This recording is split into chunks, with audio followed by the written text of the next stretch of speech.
Well, hey, it's Rob, and I was thinking of that story that was going around, I don't know, decades ago in the 80s, maybe the early 90s, that supposedly Michael Jackson made an offer to buy the bones of the Elephant Man. Now, I started thinking about it, and I don't know at the time if I had heard that rumor and maybe I believed it or didn't think much about it one way or the other. But I started thinking about it again today. Like, can you even buy somebody's bones?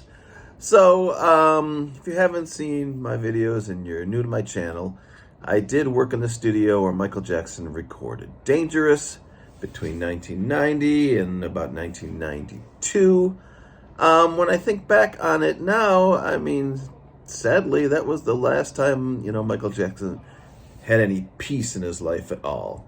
Once the allegations came out about him, sexually, abusing kids and all that kind of stuff, which was 1993, 1994, like, he was just a tortured, soul, until the sad end of his life after that point. Anyway, yeah, I mean, to get back to that story, I did a little digging around. I kind of never knew, where it came from, or, I thought, well, it's probably just a made up story or whatever, but is there anything behind it? So it seems like Michael, did relate to the Elephant Man's condition and what he went through in life. He really enjoyed the movie and apparently watched it a couple dozen times or whatever, the movie The Elephant Man, which was directed by David Lynch. I think it came out in 1980, something like that. Anyway, if you're unfamiliar with the Elephant Man himself, his name is Joseph Merrick. I believe he was English. He was severely deformed, and he was in like an asylum or something, and in order to escape from there, he offered to, basically, run away with the circus and let them exploit, him and, the way he looked. And, you would pay your 3 pennies or whatever it was back then, and they'd open a curtain and you'd see this severely deformed man, who they called the Elephant Man. And I guess he did that for a while, and then he ended up in a hospital, and that's where he lived out the rest of his days. I'm not 100% sure, but I believe that hospital is a place where his bones are kept till the present day. He died around the age of 27, I think, and right before the turn of the century, like in the 1890s or something. So he's been there well over 100 years, at least his bones have been there. I guess the rest of his body was buried traditionally, but they did remove his skeleton so they could inspect it or, learn from it or whatever the case may be. So anyway, back before, all the terrible allegations about Michael Jackson, which personally I don't believe, at least the Michael Jackson I knew, I don't think would be capable of abusing kids. His, besides music, his main focus in life was, helping sick kids and, keeping kids safe and all that kind of thing. So it just, those two things just, can't go together in my mind. Again, I wasn't there and I can't say one way or the other, but I tend not to believe a lot of the stuff that I hear. Anyway, so, before those allegations, apparently, his manager, Frank DeLeo, and maybe Michael was in on it too, they like to put these stories out in the paper, these crazy, far-fetched stories, maybe just to kind of get some attention again, placed on Michael, or get people wondering about him, or thinking about him, or talking about him. So there was a story they put in the paper that he was sleeping in a hyperbaric oxygen chamber like a vampire or something or other. I think they actually, worked together to, come up with this crazy idea and put it in the paper. And then, of course, he started, to get the nickname Wacko Jacko in England. And people, started to, talk about him and say he was strange or weird or whatever. And I think, what followed after that was the story that he offered to buy the bones of the Elephant Man.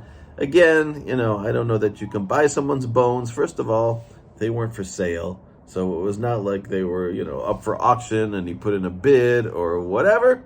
I mean, it makes sense to certain people. Of course, Michael felt like he was, always in the public eye and that he was exploited. And of course, he felt lonely and that he didn't know who to trust. And people were always, pointing their finger and laughing or making jokes about him, whatever. So, it makes sense to a certain degree.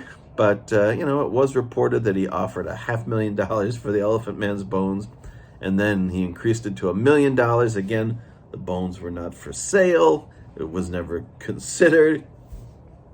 And when Michael went on Oprah, Oprah actually asked him, "Did you try to buy the Elephant Man's bones?" And he laughed. He said, "Why would I want to buy someone's bones? Why would I want to have a bunch of bones around?"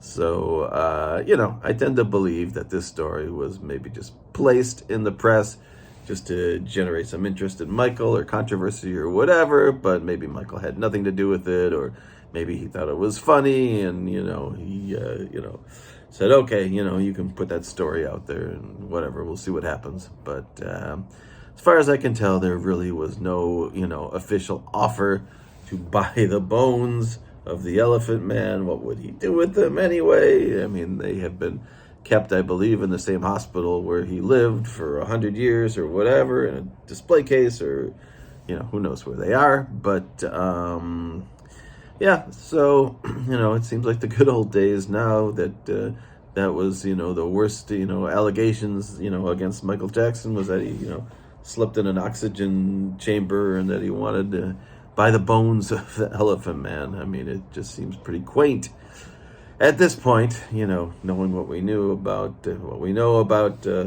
what happened to him afterwards. So, I don't know. Bottom line, most likely, it was a joke, or it was just, planted, in the press just to, generate controversy, whatever. Sorry. And so Michael may or may not have even had anything to do with it, but most likely he certainly never really made an official offer. And why would he for a thing that's not even for sale, and what was he going to do with it anyway? All right, well, that's my take on the Elephant Man's bones. Just one of those stories that, was out there back then. And like I said, it seems like a very different time now, that our biggest concern was he was going to own someone's bones. And now we know everything he has gone through. They just released Finding Neverland 2 about, the allegations the two individuals made about Michael. The first movie, of course, just garnered a lot of interest, and there was a lot of controversy, and people talked about it, and they all wanted to cancel Michael and all that kind of stuff. But apparently this second installment of this movie is just a dud and doesn't say anything new, and it just seems like nobody's really interested anymore. We're all just ready to move on and watch the Michael Jackson biopic whenever that comes out sometime this year, maybe, that they spent $150 million on, and we'll see, how they dealt with that. And hey, maybe they'll talk about the Elephant Man's bones in there too. All right. Anyway, that's what I got for you tonight. Thanks for watching. Bye.